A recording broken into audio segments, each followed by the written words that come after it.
자, 여러분 반갑습니다. 우리 오늘 이제 사회복지 행정론 문제를 또 열심히 한번 풀어보시자고요. 자, 26번 행정의 개념 또는 사회복지 행정 조직의 특성 문제 꼭 출제되죠. 사회복지 행정만의 특징. 자, 정부 조직만을 대상으로 한다. 뭐 정부 조직도 행정할 수 있지만 민간 조직들, 그렇죠.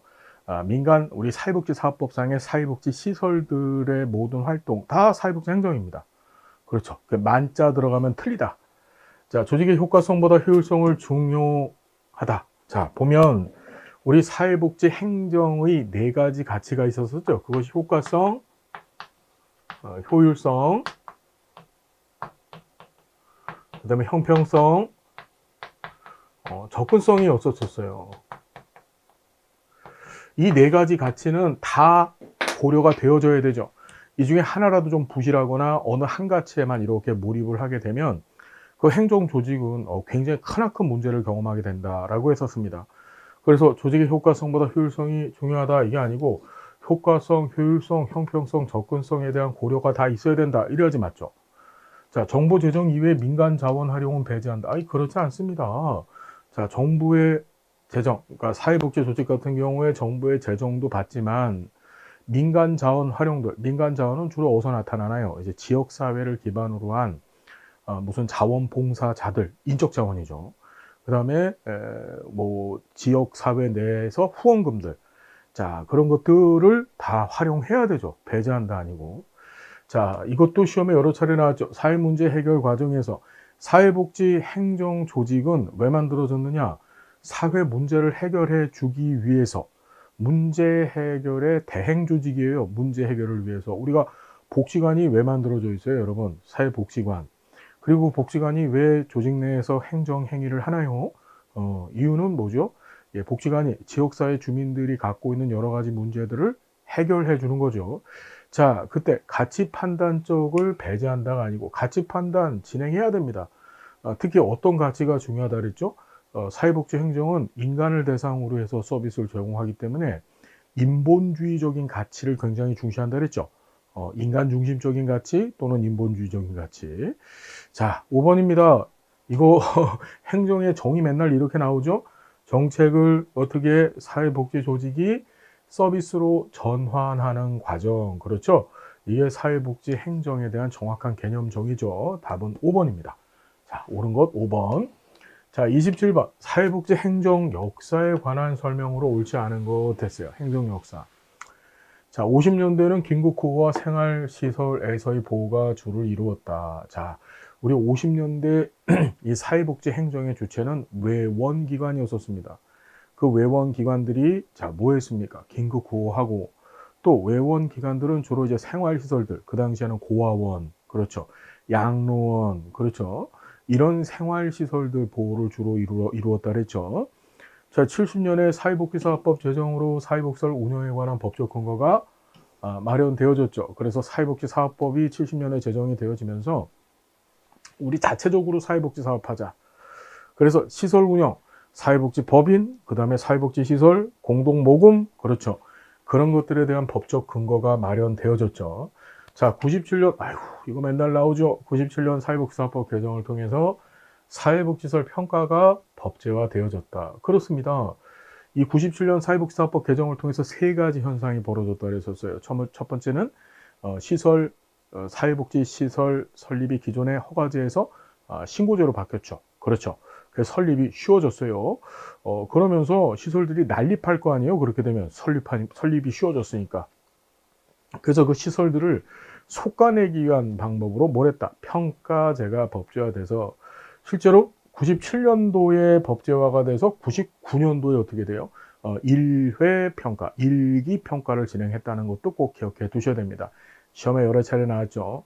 하나 더 이 97년도 사회복지사법 개정을 통해서 바뀐 사건이 뭐죠? 사회복지사 1급 국가시험 제도가 도입되어졌다. 그래서 2003년부터 1회 시험을 봤다까지. 자, 97년도 개정 세 가지 사건 기억해 두시고, 자, 98년에 사회복지 공동모금회가 설립되어졌다. 맞습니다. 97년도에 사회복지공동모금법이 제정이 됐죠. 그래 놓고 이제 이듬해 98년에 사회복지공동모금회가 설립되어지고 99년도에 어떻게 이듬해인 99년도에 이 사회복지공동모금법이 사회복지공동모금회법으로 바뀌었죠. 그것까지 정리를 부탁드릴게요. 자, 2008년도 노인장기요양보험제도 도입으로 자, 2007년도에 노인장기요양보험법이 제정이 돼서 이듬해인 2008년도 7월 1일부터 법이 시행이 됐어요. 그러면서 민간기관의 서비스 제공이 금지된 게 아니라 이 장기요양보험 제도가 도입되면서 이 장기요양은 아주 특별한 인프라가 많이 필요합니다. 왜냐하면 현물급여 성격 서비스잖아요, 그죠? 그걸 제공할 수 있는 인프라를 구축해야 되는데 이 노인 숫자가 워낙에 많기 때문에 어떻게 이걸 국가 공공 부문에서 그 인프라를 구축할 수가 없었었어요. 그래서 어떻게 됐다? 이 민간 전달 체계를 활용해서 민간 기관들의 서비스를 활짝 열어놨죠. 현재도 이 장기 요양 서비스를 제공하는 이 기관들의 한 99% 정도가 민간 기관이죠. 그렇죠, 여러분? 예, 그 정도로 정리해 두시면 됩니다. 그래서 서비스 제공이 금지된 게 아니라 서비스 제공이 활성화되어졌다. 이래야지 맞습니다. 자, 28번. 자, 그 답은 몇 번? 5번이죠. 28번. 사회복지 조직 이론에 관한 설명으로 옳은 것을 모두 고른 것 같았습니다. 조직 이론. 자, 과학적 관리 이론. 자, 테일러의 과학적 관리 이론이에요. 직무에 대한 과학적 연구와 분석을 실시했습니다. 그래서 과학적 관리론에서는 뭘 했나요, 테일러가? 시간과 동작에 관한 연구를 시행을 하죠. 단위 시간당 생산성을 높이기 위해서는 동작에 대한 명확한 분업화, 그렇죠. 그걸 강조했던 거예요. 그래서 직무에 관한 과학적 연구, 즉 시간과 동작에 관한 연구했다는 거 맞고요. 자, 관료제 이론, 표준 운영 절차를 통한 합리성과 전문성을 추구하더라. 자, 관료제 이론하고 과학적 관리 이론은 둘 다 어떤 특성을 갖고 있습니까? 고전 이론입니다. 고전 이론들은 공통적으로 표준 운영 절차에 또한 합리성, 전문성 이거 추구하는 거죠. 그러니까 지금 다시 얘기한다면 표준 운영 절차를 통한 합리성과 전문성 이 얘기는 과학적 관리 이론, 관료제 이론과 같은 고전 이론의 공통적인 특징이죠. 자, 3번 디귿입니다. 인간관계 이론. 조직 내 인간을 심리적 사회적 욕구를 갖고 있는 전인격적인 존재로 파악해서 이런 심리적 사회적 욕구가 충족이 되어졌었을 때 조직에서 생산성이 증가된다고 보는 게 인간관계 이론이에요. 그죠? 어떻게 기억하시라 그랬었어? 직원들끼리 사이가 좋으면 생산성이 높아진다 그랬죠? 자, 호송공장 실험 기억해 두셨으면 좋겠습니다. 그 기억, 니은, 디귿 다 맞네요. 자, 상황이론. 조직의 상황에 관계없이 자, 효율성을 극대화할 수 있는 이상적 방법을 추구하려고 했던 것들이 이제 고전 이론이나 인간관계 이론 같은 것들이죠. 그렇죠, 여러분. 조직 바깥의 상황에 초점을 두지 않고 뭐죠? 조직 상황, 이건 뭐죠? 바깥에 있는 환경적 상황 얘기하는 거예요. 효율성을 극대화할 수 있는, 효율성은 생산성이죠. 이걸 극대화할 수 있는 이상적인 방법이 있다라고 봤던 거. 자, 다시 말하면 이 지문은 폐쇄 체계 이론. 하센펠트가 얘기했던 폐쇄 체계 이론에 관한 설명이고, 그죠? 폐쇄 체계 이론에 관한 설명. 그리고 그 폐쇄 체계 이론은 지금 여기 보시는 것처럼 과학적 관리론, 관료제 이론, 인간관계 이론이 폐쇄 체계 이론이에요. 이해되셨죠? 무슨 얘기인지? 자, 상황 이론은 조직의 상황에 따라서 조직화시킬 수 있는 방법은 다양하다. 다시 말해서 이상적인 어떤 특별한 방법은 없다라고 보는 것이 상황 이론입니다. 그 상황 이론은 대표적인 개방 체계 이론이죠. 예, 제가 어떻게 기억하시라 그랬지? 그때그때마다 달라요. 그죠? 상황 이론은. 그때그때마다 조직화시키는 방법이 달라요. 그 얘기입니다. 정답 몇 번? 3번입니다. 자, 신공공관리 이론이 시험에 자꾸 나오고 있어요. 신공공관리 이론. 이게, 그 1980년대부터 이 신자유주의자들이 공공부문의 행정을 위해서 만들어 놓은 조직관리 기법이라 그랬습니다. 자, 신자유주의자들 머릿속에 담아두시고, 자, 보면, 공공부문 조직 운영에 시장 원리 적용하는 거 맞죠? 신자유주의자들은 이 공공부문, 즉 정부의 조직 운영에 있어서 시장 원리라고 하는 것은 다른 거 아니고 경쟁 원리를 얘기하는 거죠. 경쟁. 자, 그거를 적용을 해서 효율성을 좀 극대화시켜 보자 라고 주장했던 거고. 자, 조직 규모를 확장하고 중앙 집권화를 지향한다. 신공공관리 이론은 신자유주의자들이고, 신자유주의자들은 이런 공공부문의 조직 규모를 축소시키려고 했고, 또 중앙 집권화보다는 분권화를 시켜서 책임의 범위를 어떻게 확장시키려고 했다. 답은 2번이 틀린 거죠. 그렇죠. 자, 행정 효율성과 고객에 대한 대응성을 중시한다. 얘네들의 핵심은 효율성, 비용을 아끼는 데 초점을 뒀던 거고, 고객에 대한 대응성, 이 공공부문이 제공하는 서비스에 대해서 주민들이 오케이 하고 받아들여 주게 만드는 거예요. 규제 완화와 조직원 참여를 중시하고, 이게 전부 신자유주의 이론가들의 이야기잖아요. 그죠? 시민과 고객을 중심으로 서비스의 질적 수준 제고에 중점을 두더라. 이해됐나요? 즉, 의사결정 과정 가운데 누구를 참여시킵니까? 시민과 고객을 참여시킨 거죠. 자, 정답은 몇 번인가요? 자, 몇 번이죠? 예, 2번이 틀렸네요. 자, 2번 틀렸다. 아예 어렵지 않다. 자, 30번. 민간 비영리 조직의 특성에 관한 설명으로 옳지 않은 것은, 자, 민간 비영리 조직의 특성입니다. 이윤이 발생하면 구성원한테 균등하게 배당한다. 이게 무슨 개똥 같은 소리입니까? 민간 비영리 조직은 일단은, 자, 이 말에 좀 어폐가 있어요. 뭐가 있냐면 이윤이 원칙적으로 발생할 순 없죠. 그렇죠. 그러니까 이윤이 비영리 조직이니까 원칙적으로 이윤이 발생하는 건 없고, 보통 우리나라 사회복지사업법에서도 이 비영리 조직들, 그러니까 사회복지 법인들이죠.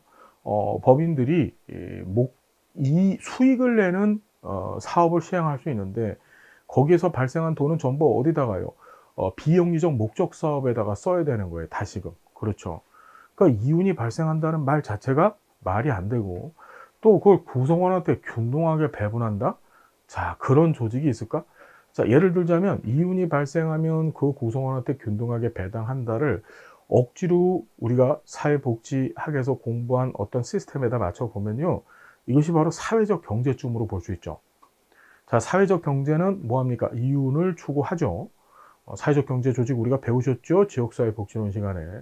그리고 나서 구성원한테 균등하게 배분을 합니다.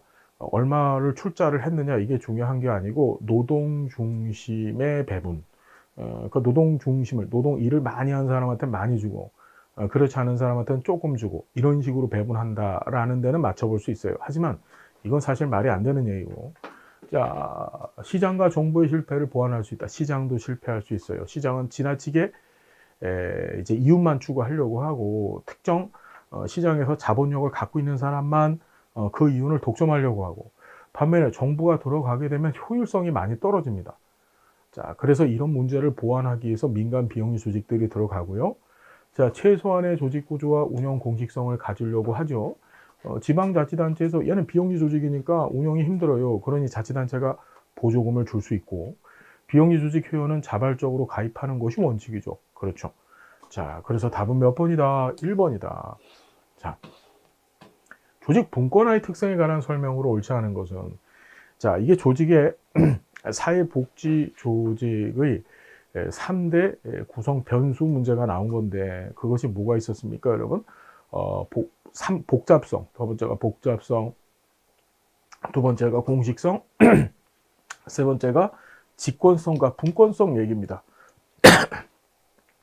분권성이라고 하는 것은 조직 내 의사결정 구조에 있어서 의사결정 권한이 조직 관리자한테만 쏠려 있는 것이 아니라 조직 내 구성원들한테 이렇게 흩어져 있다는 의미를 갖고 있는 거죠.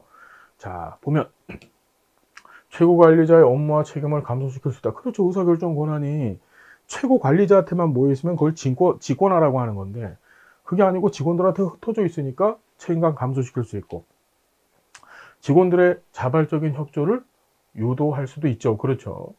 자, 직원들이 자발적인 협조, 나도 권한을 갖고 있단 말이에요. 그럼 직원들이 어떻게 그 권한을 나도 갖고 있으니까 자발적으로 협조할 수 있고, 근데 부서 간의 협조가 늘어날 수 있습니다. 자, 문제는 위기와 갈등을 신속하게 해결한다. 아닙니다. 위기하고 갈등을 신속하게 해결하려면은 의사결정 권한이 직권화되어져 있어요. 맨 윗대가리가 야, 우리 이렇게 하자. 그럼 밑에는 어떻게 오케이 하고 쫓아가줘야지 되는데, 그게 아니고 의사결정 권한이 흩어져 있으면은 절차, 과정이 굉장히 복잡해지고 시간이 많이 들겠죠. 네, 답은 4번이네요. 하위 부서 재량권을 강화하는 효과가 있다. 다시 말하면 분권화, 직권화라고 하는 것은 의사결정 재량권 얘기하는 겁니다. 그러니까 하위 부서나 또는 하위에 있는 직원들이 최고 관리자 이외에 재량권, 의사결정권을 갖게 된다는 얘기죠. 자, 답은 4번이다. 자, 32번. 얘도 저저번 시험 때 한번 나왔던 건데, 다음에서 설명하는 조직 구조는 특정 사업이나 활동 수행을 위해서 기존 부서에서 인력을 파견해서 구성을 한다. 여러분, 특정 사업이나 활동 수행을 위해서 기존에 있던 부서, 이 기존에 있던 부서를 우리가 기능 조직이라고 한다 그랬죠. 기능 조직에서 인원을 꺼내다 쓰는 거예요. 자, 그런 조직이 두 가지, 매트릭스 조직하고 그 다음에 이 TF 조직, 우리 태스크 포스 조직이 있다 그랬었죠. 자, 그런데 조직 구성원의 역량을 최대한 활용할 수 있고, 그런데 임시적으로 활동하고 나서 과업이 종료가 되면 해체가 돼요. 매트릭스 조직은 뭐라 그랬습니까? 직원이 나와서 새로운 임시적인 조직을 만들긴 하는데, 그 조직이 해체되는 것이 아니고, 그러니까 이 사람이 두 군데 걸쳐 있었다 그랬죠, 매트릭스 조직은. 근데 이 태스크 포스 조직은 어떤 특정 과업을 수행하기 위해서 힘을 모아서 확 들러붙어서 문제를 해결하고서 그 다음에 해체되는 조직이란 말이에요. 그러니까 답은 2번이 되겠습니다. 자, 33번. 허츠버그의 동기위생 이론. 자, 우리가 동기부여 이론 안에 내용 이론가 중에 허츠버그가 있었어요. 자, 동기위생 이론에 따른 동기 유발 요인에 해당하는 것은, 자, 허츠버그는요, 인간의 욕구가, 조직 구성원의 욕구가 두 가지라고 봤어요. 그게 뭐냐? 동기 부여 요인이 있고, 그 다음에 위생 요인이 있었었죠. 이 동기 부여 요인을 우리가 만족 요인이라고 얘기를 했고요. 얘를 불만족 요인이라고 했습니다. 허츠버그는 이런 만족 요인이 충족되어지면 조직 구성원이 어떻게 동기 부여가 돼서 이제 열심히 일을 한다고 본 거죠. 그러면 이 동기 부여 요인, 즉 만족 요인은 무엇이냐? 주로 조직 구성원의 내적인 요인, 이 안에서 드러나는 요인이라 그랬었어요. 여기 보면 성취에 대한 인정, 자기 인정도 돼요. 야, 나 일이 너무 좋아. 나 일하는 게 너무 좋고, 일을 통해서 얻어진 성취감이 일을 하게 만드는 거야. 이게 바로 대표적인 뭡니까? 동기 유발 요인이죠. 외부에서의 기술적인 감독, 테크니컬 슈퍼비전이나 또는 급여나 또는 근로 조건들, 이거 근로 환경, 그 다음에 인간관계, 이건 전부 외부에서 오는 거죠. 이건들은 전부 뭐에 해당돼요? 위생 요인에 해당되더라. 답은 1번입니다. 자, 다시 한번, 동기부여 요인은 종류가 성취에 대한 인정감, 그 다음 일 자체에 대한 자부심, 그렇죠. 이런 것들이 이제 동기부여 요인에 해당되더라. 자, 34번. 블레이크와 무톤이라고 또 시험에 나왔습니다. 예, 기존에는 블레이크하고 머튼이었었는데, 자, 블레이크하고 무톤이라고 또 시험에 나왔죠. 예, 관리 격자, 리더십 유형의 분류에 관한 설명으로 옳은 것은, 자, 관리 격자 이론은 행동주의 이론에 해당돼요. 리더십 이론 가운데 행동주의 이론에 해당되고, 이 행동주의 리더십 이론가들은 어떤 얘기를 하죠, 여러분? 예, 이렇게 얘기합니다. 자, 관리자가 어디에 관심을 갖고 있느냐. 그 관심에 따라서 우리는 자신이 관심 갖고 있는 분야에 대해서 학습을 합니다. 그렇잖아요. 여러분들은 사회복지학에 관심을 갖고 있으니까 사회복지학 학습을 열심히 하시는 거 아니에요. 그래서 관심을 갖고 있고 그 관심에 맞는 학습을 시행을 하게 되어지는데, 자, 그럼 도대체 무엇에 대한 관심을 갖고 있느냐. 자, 블레이크하고 머튼은 이렇게 나눠놨죠. 자, 인간에 대한 관심을 갖고 인간에 대한 학습을 하거나, 그러니까 인간에 대한 관심을 갖고 인간에 대한 학습에 집중을 하거나, 또는 과업에 대한 또는 직무에 대한 관심을 갖고 직무에 대한 학습을 하는 거예요. 인간에 대해서 관심을 갖고 학습을 하는 이런 관리자들은 어떤 생각을 할까? 야, 어떻게 하면 우리 직원들이랑 잘 놀까? 우리 직원들이랑 어떻게 하면 행복하게 좋을까? 그러니까 관련해서 학습들을 할 거예요. 가서 레크레이션 교육도 받을 거고, 그죠? 예. 그 다음에 가서 직원들이랑 어떤 인간관계 맺는지에 대한 무슨 책도 읽을 거고, 그럴 거예요. 그 다음에 과업, 어떻게 하면 성과를 낼까에 대해서 관심을 갖고 있는 사람들은 어떻게 하면 이 직원들을 들들들 볶을까? 어떻게 하면 이 직원들을 괴롭혀 갖고서 성과를 만들어내고 조직의 생산성을 높여낼까? 이 생각을 할 거란 말이에요. 이런 학습을 본인이 찾아다니면서 공부하겠죠. 자, 이때 자, 요 밑에 인간에 대한 관심도 없고 과업에 대한 관심도 없어요. 그래서 둘 다 학습을 안 합니다. 공부 안 하는 애들이죠. 얘네를 무기력형이라 그랬어요. 무기력형 리더십. 그러니까 무기력하다는 얘기는 관심도 없고 관심이 없으니까 학습도 하지 않는 그런 리더십을 얘기하는 겁니다. 반면에 여기 붙어 있어요. 여기 인간에 대한 관심만 들였다 있습니다. 이거를 컨트리 클럽형이라고 그랬죠. 컨트리 클럽형 리더십이라고 해서 이건 노는 데만 집중을 하는 겁니다. 노는 데만 집중을 해서 이것도 옳지 못한 리더십이라고 봤고, 가운데 있는 것이 바로 뭐죠? 예, 이게 중도형 리더십이고, 그 다음에 여기 있는 리더십, 과업에만 집중하는 거, 이거 과업형 리더십이라고 했습니다. 마지막으로 여기 둘 다의 관심을 갖고 있는 것을, 그래서 둘 다의 관심을 갖고 둘 다에 대해서 학습하려고 하는 리더십을 팀형 리더십이라고 했죠. 그래, 블레이크하고 머튼은 이 팀형 리더십을 가장 이상적인 리더십으로 봤는데 한번 봅시다. 효과성과 효율성에 대한 관심을 교차해서 유형화했다. 효과성과 효율성에 대한 관심이 아니고 인간에 대한 관심과 과업에 대한 관심을 교차해서 유형화시킨 거죠. 그 다음에 이성적 유형은 컨트리 클럽형이다. 이거 아니죠. 컨트리 클럽형 아니고 뭡니까? 팀형 리더십이죠. 팀형. 자, 팀형은 과업 성과보다는 구성원의 사기와 공동체 의식을 중시한다. 아니죠. 팀형은 과업도 중시하고 구성체, 사기, 공동체 의식, 즉 인간에 대한 관심이 높기 때문에 두 가지를 다 중시한다고 해야 되죠. 과업의 성과보다 구성원의 사기와 공동체 의식만을 중시하는 건 이건 컨트리 클럽형이죠. 그렇죠, 여러분? 컨트리 클럽형입니다. 자, 중도형은 인간적 요소와 조직 성과 간의 타협과 균형을 추구하죠. 맞죠? 타협을 추구합니다. 가운데쯤 있잖아. 그러니까 인간에 대한 요소, 조직 성과 간의 타협과 균형을 추구하려고 하는 거예요. 너무 직원들 막 괴롭혀도 성과를 잘 안 낼 거고, 그렇다고 너무 놀아도 안 될 거고, 그렇죠. 자, 답은 4번이고요. 무기력형은 인간적 요소에 최대의 관심을 갖는다. 인간적 요소에 최대 관심을 갖는 것은 무기력형이 아니라 컨트리 클럽형이죠. 컨트리 클럽형. 구성원의 사기, 공동체 의식만을 중시하는 거, 컨트리 클럽형이라고 볼 수가 있어요. 그러니까 답은 4번이 맞습니다. 4번. 정리되셨죠, 여러분? 예. 그래서 조금 난도가 있게 시험 문제가 출제가 되어졌다.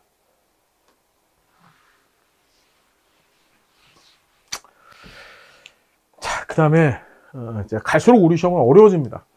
잘 공부 안 하시면요, 큰일 나요. 예. 인적 자원 관리 체계에 관한 설명으로 옳은 것 됐습니다. 자, 직무 설계가 이번 시험에 처음 나왔습니다. 직무 설계는 직무 내용, 수행 방법, 직무 간의 관계 등을 설정하는 것.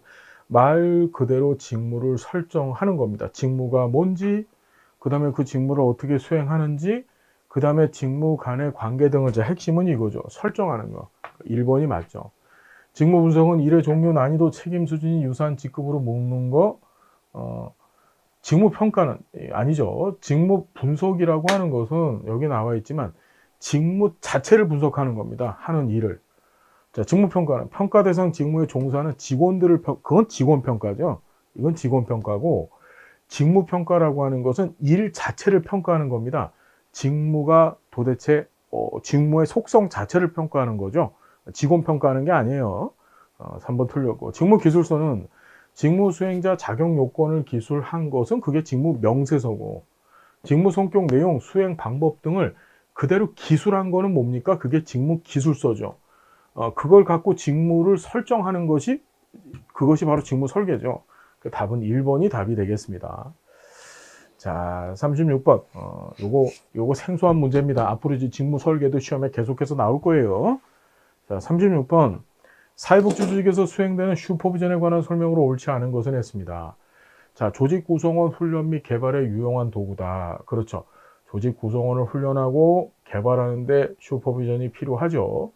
자, 교육적 기능은 직원의 정신적, 심적 부담을 완화시킨다. 여러분, 카두신이라는 학자가 슈퍼비전의 기능을 3가지로 제시했죠. 그것이 교육, 그 다음에 행정, 지지입니다. 행정, 지지 기능. 그래서 자, 교육적 슈퍼비전이라고 하는 것은 슈퍼바이저가 슈퍼바이저한테 지식이나 정보 등 기술 등을 가르쳐 주는 거예요. 반면 행정적 기능이라고 하는 것은 슈퍼바이저가 슈퍼바이저의 조직 내에서의 상급자가 되어져서 이 조직 직원을 갖다 관리하는 거죠. 관리하는 거. 그걸 행정적 기능이라고 하고, 지지 기능이 바로 이거죠. 직원의 정신적, 심리적 부담을 완화시키기 위해서 직원들 편에서 직원들과 같이 술도 한잔 마시고 같이 얘기도 하고 격려도 하고, 이게 지지 기능이에요. 지금 답을 2번은 교육적 기능이 아니라 지지적 기능 설명하고 있는 거다. 36번의 답은 2번이다. 어렵지 않죠, 여러분? 자, 행정적 기능은 효율적으로 일을 하는 구조와 자원을 제공. 맞죠? 슈퍼바이저는 관리자, 중재자도 할 수 있고 멘토도 할 수 있습니다. 그렇죠. 중재자도 해요. 조직 내에서 이 하급자들끼리 서로 싸움이 붙잖아. 그때 어떻게 된다? 예, 중재, 싸움 말리는 일도 해주고, 또 조직 이 슈퍼바이저가 멘티가 되고, 그 슈퍼바이저는 멘토가 되는 일도 하고요. 슈퍼비전의 구성 요소는 슈퍼바이저가 있어야 되고 슈퍼바이저가 있어야 되고, 자, 슈퍼바이저나 슈퍼바이저는 누구를 위해서? 클라이언트를 위해서 존재하는 거고, 얘네들의 모든 활동은 조직 내에서 존재하는 거예요. 슈퍼비전의 구성 요소, 이번 기회에 정리 좀 한번 하세요. 슈퍼바이저, 슈퍼바이저, 클라이언트, 조직, 그렇죠.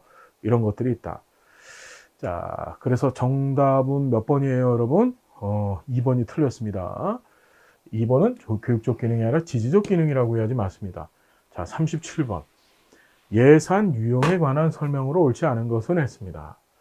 자, 우리가 예산 종류가 4가지 배웠단 말이에요. LIB, 그렇죠. PB, PPBS, 자, 그 다음에 ZBB 이렇게 배웠어요. LIB를 항목별 예산, PB를 성과주의 예산, PPBS를 기획 예산 또는 계획 예산이라고 했고, 자, ZBB를 연기준 예산이라 그랬죠. 자, 보면 품목별 예산은 수익과 지출 목록마다 예상되는 금액을 명시한다. 여기서 예상되는 금액이라고 하는 것은 내년도, 그렇죠. 올해 예산을 기반으로 해서 내년도 예산의 점중적, 그렇죠.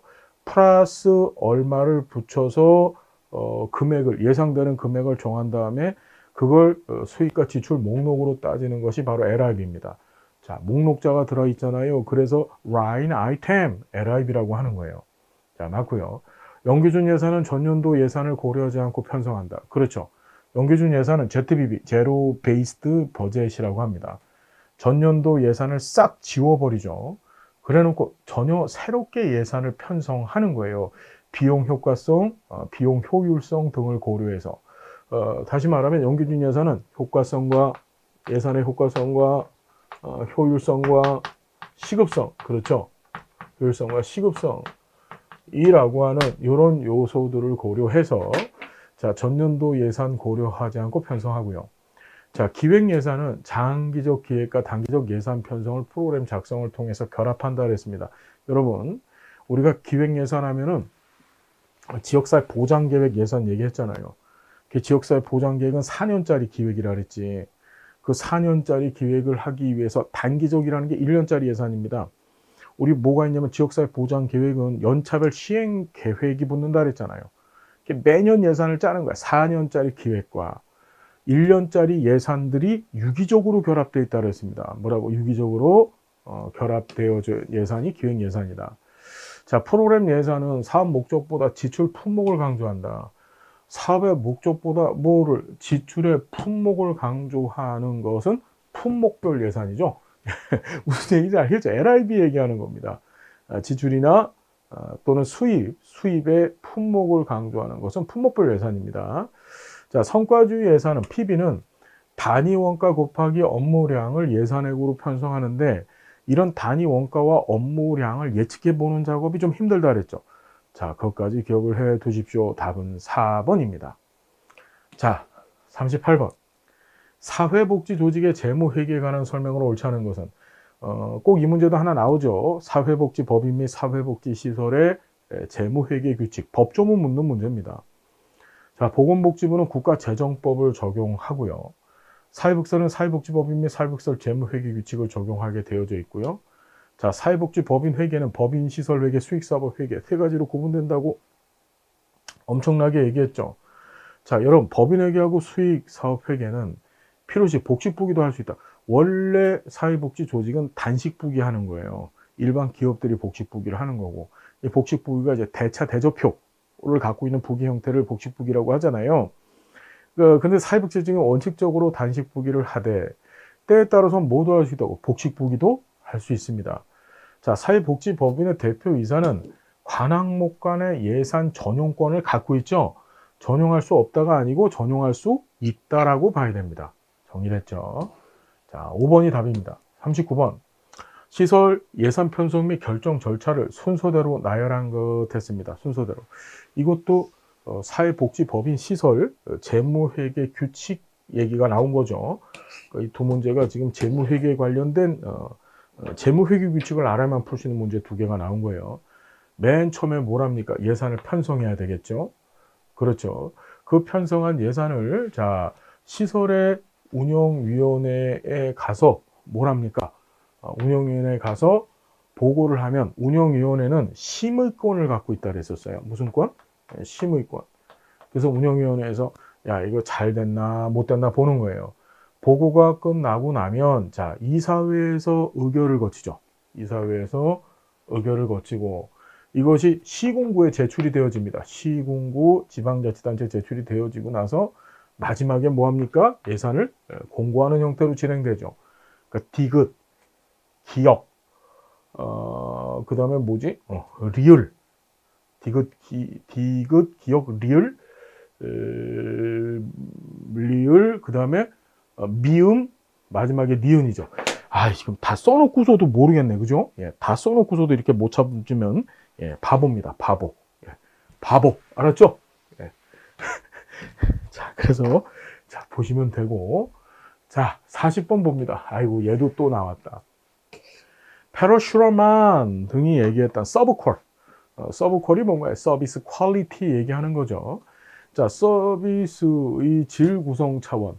이 서비스의 질을 서브퀄이라고 하는 거예요. 서브퀄이 서비스 퀄리티를 줄여서 서브퀄이라고 하는 거죠.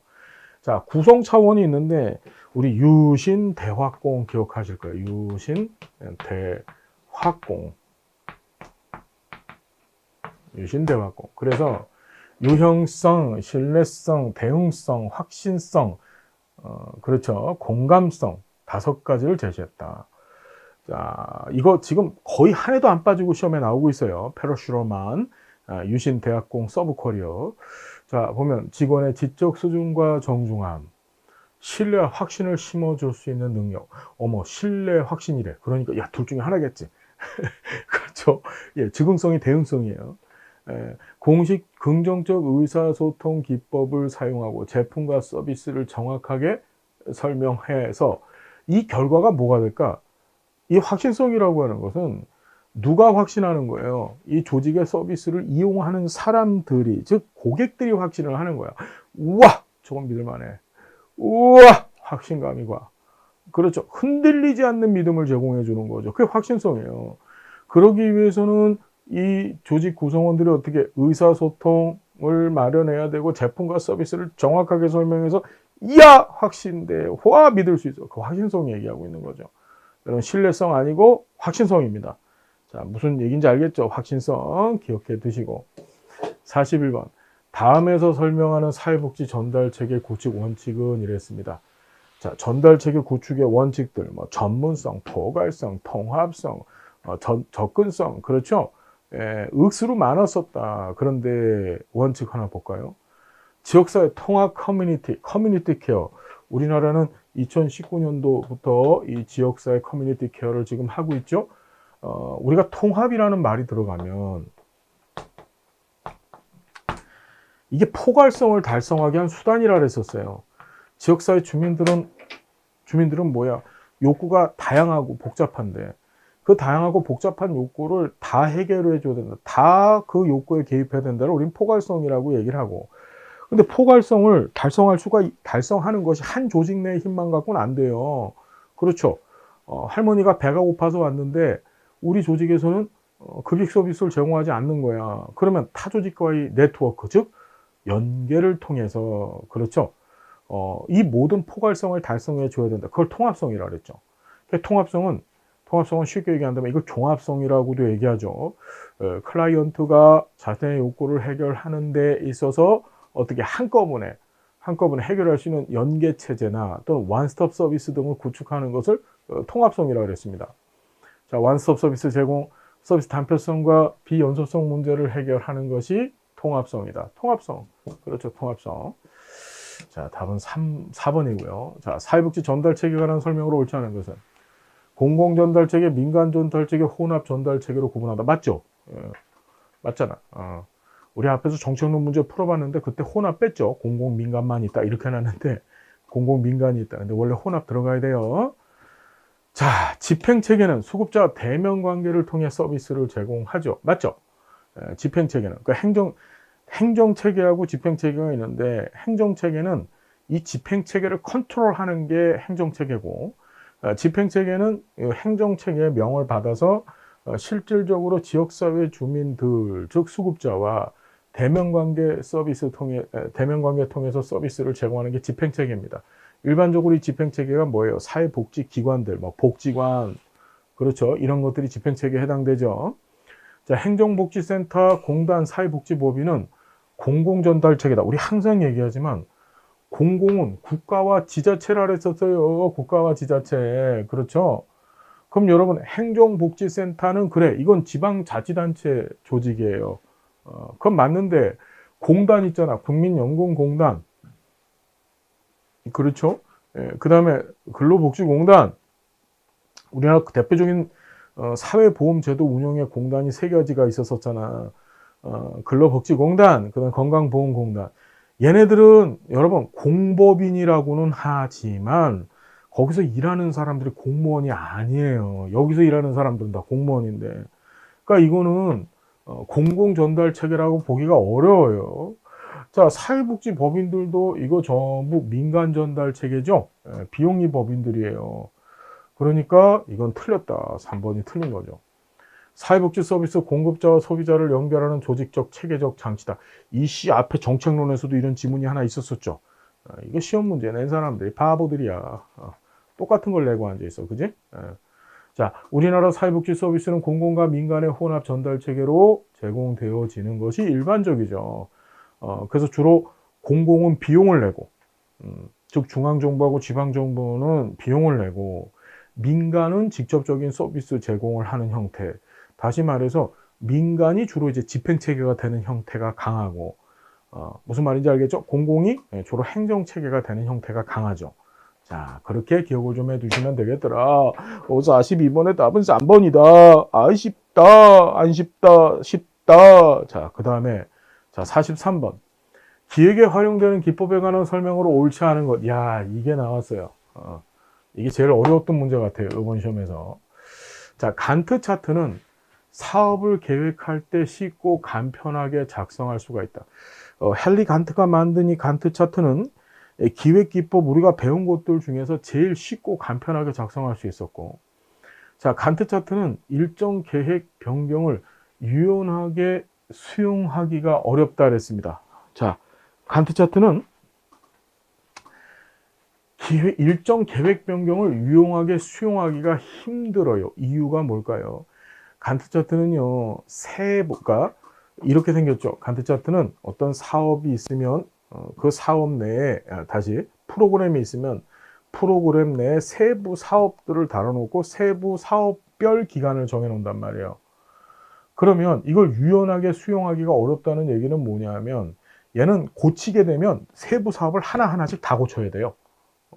무슨 얘기인지 알겠죠? 그래서 그런 측면에서 유연하게 수용하기가 어렵고, PRT는 업무를 체계적으로 수행하는 데 도움이 되죠. 뭐에 비해서? 간트 차트에 비해서.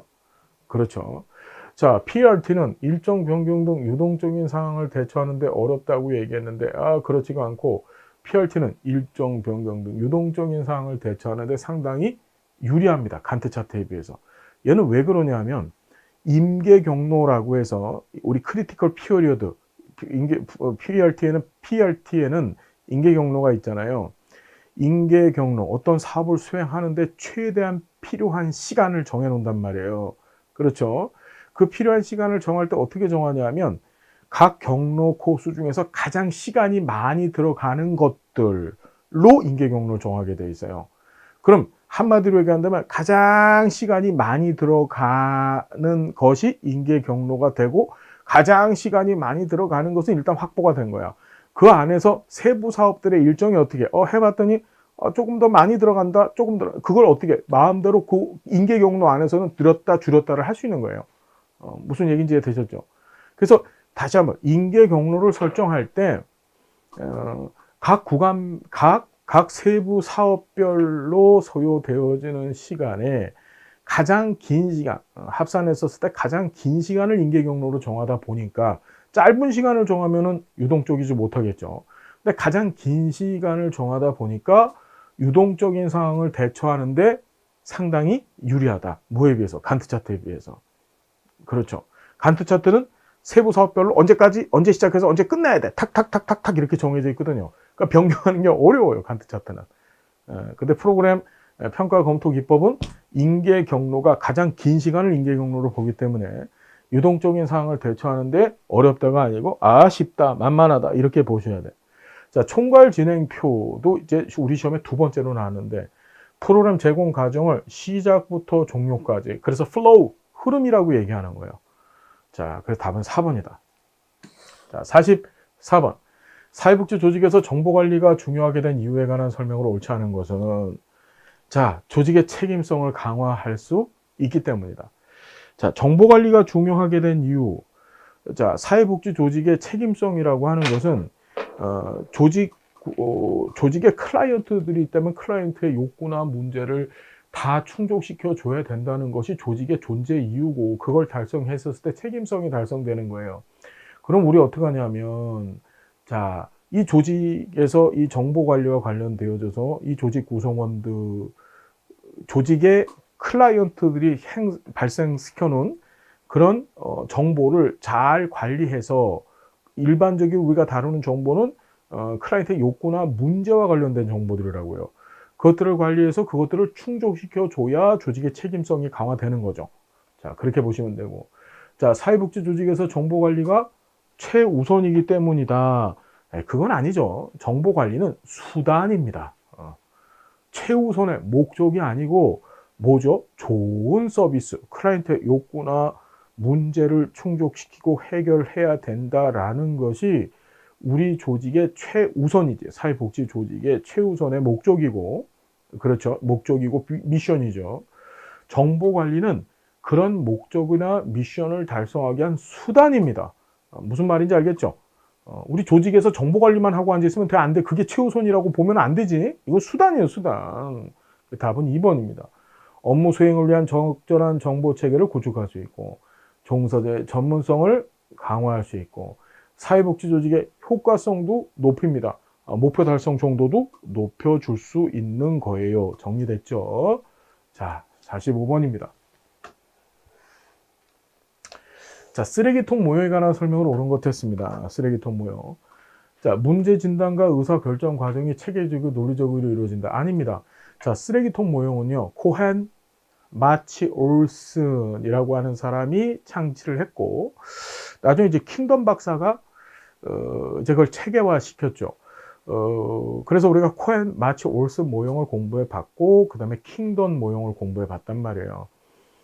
자, 의사결정 모형 또는 정책결정 모형이라고 하는데, 자, 보면 이 사람들은 공통적으로 어떠한 우연한 흐름들이 각자 자기 길을 가다가 우연한 기회에 뜩 하고 흐름들이 만났었을 때 의사결정 또는 정책결정의 창이 열리면서 우연하게 어떻게 의사결정이 이루어진다고 보는 시각이에요. 그래서 자, 문제 진단과 의사결정이 체계적이지 않고 정말 비체계적이야. 막 흘러가다가 탁 하고 결정이 된다라고 보는 거예요.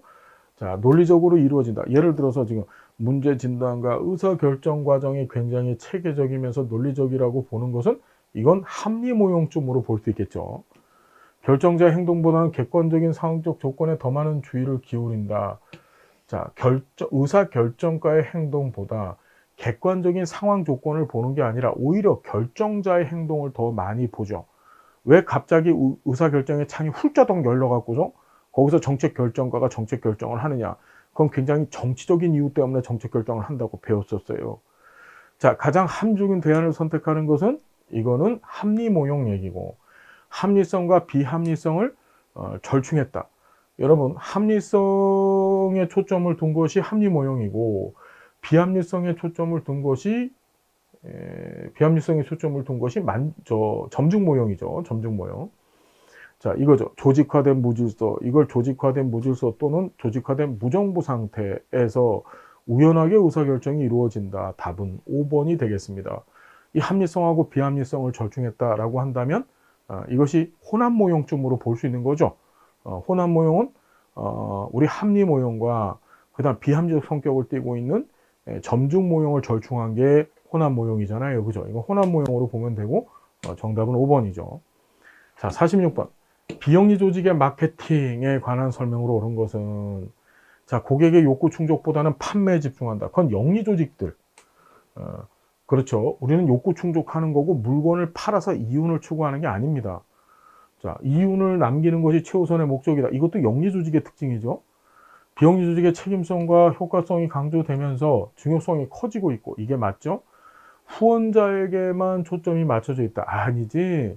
비영리 조직의 마케팅은 후원자한테도 초점이 있지만 후원자가 제공하는 그런 자원봉사 활동이나 또는 기부금의 수혜를 받는 클라이언트한테도 초점이 맞춰져 있어야 돼요. 무슨 얘기인지 아시겠지요? 그렇죠? 예. 자, 그 다음에 비영리 조직의 마케팅 목적은 프로그램을 알리는 것이지 재정 확충은 아니다. 자, 프로그램을 알리는 행위도 들어갑니다. 그래서 이 부분을 우리가 보통 홍보라고 하죠. 그 다음에 그걸 통해서 재정을 확충하죠. 프로그램을 알리고 우리 조직의 가치를 지역사회 주민들한테 뻗뜨리는 거예요. 그럼 주민들이 뭐 하지? 아이고, 기부금도 내주고, 그죠? 후원금 내주고, 자원봉사도 와서 해주고 막 그러잖아. 그게 바로 재정 확충하는 거죠. 그러니까 프로그램을 알리고 이를 통해 재정 확충을 하는 것이다. 이래야지 맞는 것이 되어지죠. 그러니까 정답은 몇 번이에요? 답은 3번이죠. 자, 그 다음 47번. 사회복지 조직의 책임성에 관한 설명을 옳지 않은 것은 획일적 기준으로 책임성을 규명하기가 어렵다. 자, 여러분 이게 중요하죠. 획일적인 기준이 아니고 기준이 너무 다양한 거예요. 다양한 겁니다. 그래서 규명이 어려워요. 뭔가 어떤 책임성이 있는, 뭐에 대한 책임성. 그래서 우리가 책임성을 봤더니 클라이언트에 대한 책임성, 법적 책임성, 조직 관리에 대한 책임성, 엄청나게 분야가 많습니다. 관리자가 책임져야 될 부분들이. 그래서 그 책임성을 규명하거나 확정하는 것이 어렵죠. 백일적 기준이 아니라 기준이 너무 다양하다. 사회복지 공급 주체가 다양해지면서 책임성 요구가 늘어나고 있다. 여러분, 맞죠? 맞습니다. 그러니까 요 말이 무슨 소리냐면 획일적 기준으로 책임성을 규명하기 어렵다. 지금 이게 말이 한국말을 잘 들어야 되는데 어떤 특정한 기준 하나만 갖고 책임성을 규명하기가 어렵다 이런 뜻이에요. 다시 말해서 기준이 많고 그 많은 것들을 갖고서 접근해야만 책임성 규명이 가능하다 이런 뜻이 되는 거죠. 그 1번은 맞는 얘기가 되는 거예요. 자, 그러니까 획일적 기준 갖고 하면 안 되고 여러 가지 기준 갖고 해야 되고 그 기준만 갖고서 책임성을 규명하기는 어렵다 이런 뜻이에요. 사회복지 공급 주체가 다양해지면서 책임성 요구가 늘어나고 있고 시설 민간 위탁으로 책임성 요구가 커지고 있죠. 민간한테 맡겨놨던 이 사람들이 영리, 돈 버는 데 초점을 두는 겁니다. 그렇죠. 예, 물론 다 그런 건 아닌데 그래서 책임성 요구가 커지고 있고 자, 사회복지사법 개정으로 사회복지사를 평가하는 법으로 제도화되어졌다. 그렇죠. 1997년도 사회복지사법 개정으로 모든 사회복지시설들은 3년마다 평가를 받도록 제도화되어져 있죠. 자, 책임성 요구가 증가되면서 사회복지 서비스에 대한 질적 평가는 제외되어졌다. 자, 책임성을 평가하기 위해 책임성을 입증하기 위한 방법으로 평가 제도가 도입됐는데 이 평가는 일반적으로 그 평가의 내용을 수량화, 정량화 시킬 수 있느냐 여부에 따라서 양적 평가, 질적 평가가 있어요. 양적 평가도 많이 쓰지만 질적 평가도 써야 안 써요. 쓰고 있어요. 그렇죠? 제외된 게 아니고 사회복지 서비스에 대한 양적 평가와 질적 평가가 모두 중요하다. 이렇게 보셔야 됩니다. 자, 그래서 답은 5번이고. 최근 사회복지 행정, 환경 변화에 관한 설명을 옳은 것 했습니다. 자, 기업 경영 방식 활용이 늘어나고 있어요. 그렇죠. 그래서 조직 관리를 전부 경영학으로. 그래서 우리 지금 사회복지 행정론도 전부 경영학에서 배우는 거 이상의 것을 지금 공부하고 있는 겁니다. 자, 1번이 맞고요. 국가가 직접 제공하는 서비스 늘어나고 있다. 아닙니다. 국가는 비용, 돈을 좀 대주는 형태고, 그렇죠. 직접적으로 서비스를 제공하는 것은 주로 민간이 서비스를 제공하고 있죠. 자, 성과 중심 평가에서 산술 중심 평가로 전환되고 있다. 자, 성과 중심 평가. 성과 평가는 우리가 배워보셨지만 이 결과 평가죠. 프로그램 다 제공하고 나서 맨 끄트머리에서 평가하는 거고. 자, 산출 중심, 산출 평가라고 하는 것은 과정 평가라 그랬죠. 중간중간마다 평가하는 과정지향적인 평가를 산출 평가라고 했어요. 과거에 자, 성과 중심 평가도 많이 썼지만 지금은 성과 중심 평가하고 산출 중심 평가를 다 같이 쓰는 거죠. 무슨 얘기인지 이해가 되셨어요? 옳은 것 하면은 이거는 산출 중심 평가만 하면 성과를 보지 않겠다는 뜻이잖아요. 성과도 중시합니다. 자, 사회복지 행정이 이론적 중고틀이 필요 없게 된 것이 아니라 행정이 이론적 중고틀이 굉장히 많이 필요하고, 그래서 행정의 이론들을 지금 많이 우리가 배우잖아요. 그 이론적 중고틀 없이 주먹구구식으로 행정을 하면 안 되는 일이 벌어진 겁니다. 자, 무슨 얘기인지 알겠죠, 여러분? 자, 그 다음에 사회복지 서비스가 다양화되면서 전문가 활용이 감소되는 것이 아니라, 자, 사회복지 서비스 급여의 종류가 굉장히 많아지면서 전문가 활용이 중시되어지고 있죠. 자, 그 다음에 자, 49번. 프로그램 평가에 관한 설명을 옳은 것 했는데 이게 조금 문제가 있었던 문제였었어요. 우리가 비용 편익 분석은 효율성 평가다 이랬죠. 맞습니다. 비용 편익 분석은 효율성을 평가하는 도구예요. 우리가 효율성이라고 하는 것은 투입 대비 산출이에요. 어떤 프로그램이나 사업을 진행하기 위해서 자원을 쓰잖아요. 그게 투입이에요, 투입. 그렇죠. 투입이 일어나는데 그 투입 대비 산출이 일어나는 것이 돈을 쓴다는 거죠, 비용을. 투입이라고 하는 것은 비용이죠. 그 효율성 평가 안에는 일반적으로 비용 편익 분석하고 비용 효과성 분석을 봅니다. 근데 비용 효과성 분석은 죄송합니다. 이 비용 편익 분석은 비용을 쓰고 나서 발생한 편익이라고 하는 건 프로피트, 이익을 보려고 하는 거죠. 반면에 비용 효과성 분석은 역시 효율성 분석을 하는데 비용을 투입해서 얻어진 효과를 확인해 보려고 하는 거예요. 이게 지금 논란의 여지가 많은 문제인데, 비용 편익 분석은 효율성 평가고, 얘도 비용을 투입했고 거기에서 나타나는 효과를 보는 거기 때문에 효율성 평가로는 보지만 죄송합니다. 효율성 평가로 보는 거예요. 투입이 일어났기 때문에. 그런데 그 효율성의 결과물을 뭘로 보는 거죠? 효과성 분석은 효과로 보는 거고, 얘는 편익으로 보는 거죠. 그러니까 교과서적으로 본다면 얘는 효과를 평가하기 위한 효율성 평가라고 해야지 맞는 거예요, 정확히는. 근데 이번 시험 문제는 사실 좀 트랩을 잔뜩 깔아놨죠. 뭐냐? 효과성 평가다. 이렇게 보는 것이 아니고 효율성 평가인데 효과를 산출물로 보는, 투입 대비 산출물로 보는 효과성 평가다. 효율성 평가다. 이래야지 맞습니다. 프로그램 종교로 실시하는 성과평가는 총괄평가. 그렇죠. 다 끝낸 다음에 맨 마지막에 하는 평가를 총괄평가라고 하고, 중간중간마다 하는 평가를 형성평가라고 했죠. 총괄평가를 하는 이유는 뭐예요, 여러분? 총괄평가를 하는 이유는, 총괄평가를 하는 이유는 뭐라 그랬습니까? 프로그램의 지속 여부를 결정하기 위해서 총괄평가한다 그랬죠. 우리가 형성평가하는 이유는 프로그램을 개선하는 목적으로, 자, 효과 발생의 인과 경로를, 원인과 결과를 발표내는 것은 자, 형성 평가이다 이랬습니다. 자, 그래서 49번의 답은 기억하고 디귿하고 리을이 맞습니다. 이거 효율성이라고 해야지 맞는 게 돼요. 투입이 일어났으니까. 근데 논란의 여지는 있는 문제입니다. 효과를 산출물로 보기 때문에 어떤 책에서는 이걸 효과성 평가라고도 얘기를 해요. 근데 이건 교과서적으로 지금 말씀드린 거예요. 자, 50번. 사회복지 마케팅 전략에 관한 설명을 오는 것은, 자, 생산과 소비의 동시성. 그렇죠. 사회복지 조직이 제공하는 서비스는 생산과 동시에 소비가 일어나죠. 그렇죠. 주로 뭐 상담 서비스. 그렇죠. 우리는 창고에다 물건을 재놓고서 파는 서비스가 아니에요. 자, 세분화는 시장을 임의로 구분한다라고 했습니다. 우리 세그멘테이션, 마케팅 전략 중에서 세분화 전략이 있었었죠. 시장 세분화 전략. 그래서 시장을 자, 임의적으로 배분하는 것이 아니고 세분화 전략은 시장을 기본적 이론적 틀로 세분화, 구분을 하죠. 거시적인 마케팅을 했고, 그렇죠. 틈새 시장 마케팅에서 맨 마지막 미션 마케팅까지 이렇게 진행을 했죠. 자, 클라이언트 집단은 마케팅 전략의 대상이 될 수 없다. 클라이언트 집단이 마케팅 전략의 주요 대상이지 왜 대상이 아닙니까? 시장 조사를 우리도 합니다. 우리가 하는 시장 조사는 주로 어떤 조사예요? 기부 시장 조사를 하는 거죠. 지역사회에서 이 기부 금품을 줄 수 있는 시장을 조사하는 거고, 영리 마케팅에 비해서 상품의 내구성을 고려한 전략을 수립한다. 우리는 지금 여기 나와 있지만 이 1번하고 5번은 서로 다른 말이죠.